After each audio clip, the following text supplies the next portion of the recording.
విశ్వావసు నామ సంవత్సరం సింహరాశి వారికి ఏ విధంగా ఉంటుంది, జరిగే శుభాశుభ ఫలితాలు ఏమిటి అన్న విషయానికి వస్తే, వీరికి విశ్వావసు నామ సంవత్సరంలో ఆదాయం 11, వ్యయం 11, రాజపూజ్యం 3, అవమానం 6గా ఉంటుంది. ముఖ్యంగా గురుగ్రహం అక్టోబర్ 18 నుంచి నవంబర్ 11 మధ్య కర్కాటక రాశిలో సంచరించేటప్పుడు మిగతా కాలం అంతా కూడా మంచిగానే ఫలితాలను అందిస్తారు అని చెప్పవచ్చు. అష్టమ శని ప్రభావం వీరికి ప్రారంభమైంది. నిన్నటి నుంచి అయితే శని మారాడో అందులో ఈ రాశి వారికి అష్టమ శని ప్రారంభమైంది. కాబట్టి శనిగ్రహం యొక్క ప్రభావం వీరి మీద కాస్త ఎక్కువగా ఉంటుంది. అలాగే రాహుకేతువులు కూడా ఈ సంవత్సరం అంతా కూడా వీరికి మిశ్రమ ఫలితాలను ఇస్తారు. గురు గ్రహం యొక్క ప్రభావం వల్ల ఆదాయం తగినంతగా సమకూరినా శని ప్రభావం వల్ల కొన్ని అదనపు ఖర్చులు అకస్మాత్తుగా వచ్చి మీద పడతాయి. కాబట్టి ఆదాయం బాగుంది, ఖర్చులు మాత్రం అకస్మాత్తుగా వస్తుంటాయి. కాబట్టి జాగ్రత్త వహించాలి. అలాగే కుటుంబంలో అకస్మాత్తుగా కలహాలు ఏర్పడడం, మానసిక సంఘర్షణ కాస్త ఈ సంవత్సరం ఈ రాశి వారికి అధికంగా ఉంటుంది. కాకపోతే గురుబలం ఉండడం వల్ల కొంతవరకు ఈ సమస్యల నుంచి కూడా వీరు గట్టెక్కుతారు అని చెప్పవచ్చు.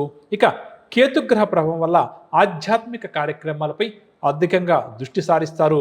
సప్తమ రాహువు కారణంగా భార్యాభర్తల మధ్య మనస్పర్ధలు, వైరుధ్యాలు నెలకొనవచ్చు. కాకపోతే కొంత సంయమనం పాటిస్తూ ముందుకు సాగడం ఈ రాశి వారికి చాలా మంచిది. అదేవిధంగా ఆరోగ్యం పట్ల కూడా ప్రత్యేకమైన దృష్టి సారించడం చాలా మంచిది. ఆహార పానీయాల విషయంలో కూడా ఎంత జాగ్రత్త వహిస్తే అంత మంచిదని చెప్పవచ్చు. అదేవిధంగా ఏదైనా కూడా చెడు వ్యసనాలు లాంటి వాటి ఉంటే వాటికి ఎంత దూరంగా ఉంటే కూడా ఈ సంవత్సరం కాలం పాటు వీరికి చాలా మంచిది.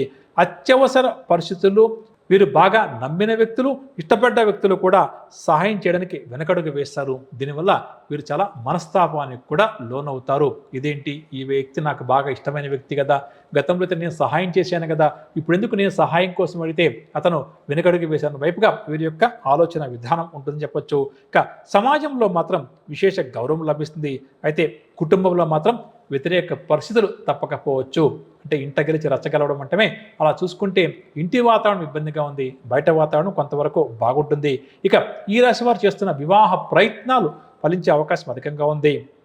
ముఖ్యమైన వ్యవహారాలు ఆలస్యమైనా సరే పూర్తవుతాయి. కాబట్టి దీన్ని మన ప్రేక్షకులు దృష్టిలో ఉంచుకోవడం చాలా మంచిది.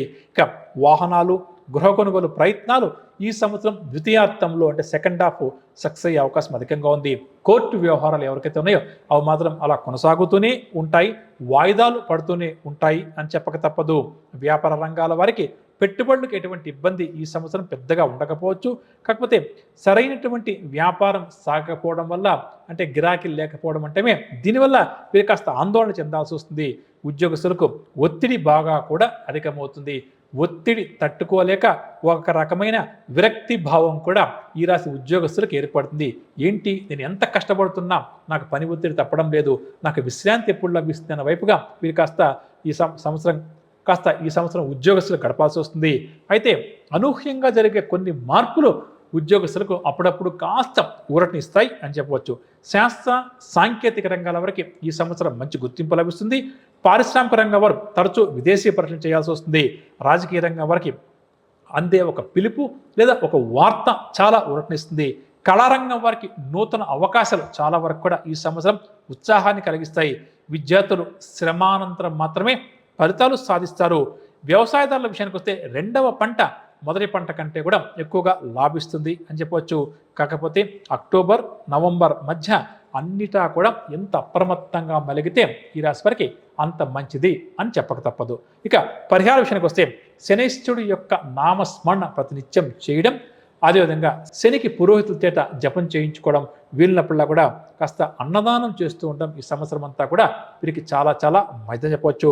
ఇక ముఖ్యంగా హనుమాన్ చాలీసా స్తోత్రాన్ని ప్రతినిత్యం యథాశక్తిగా, అంటే ఎంత ఎక్కువగా వీలైతే అంత పఠించే ప్రయత్నం చేయడం కూడా వీరికి శ్రేయస్కరం అని చెప్పవచ్చు. ఇక అదేవిధంగా హనుమాన్ చాలీసా స్తోత్రంతో పాటుగా లక్ష్మీ నరసింహస్వామి వారి యొక్క స్తోత్రాలు కూడా భక్తిగా శ్రద్ధగా పఠించడం ఈ రాశి వారికి అన్ని విధాలుగా కూడా మంచిది అని చెప్పవచ్చు.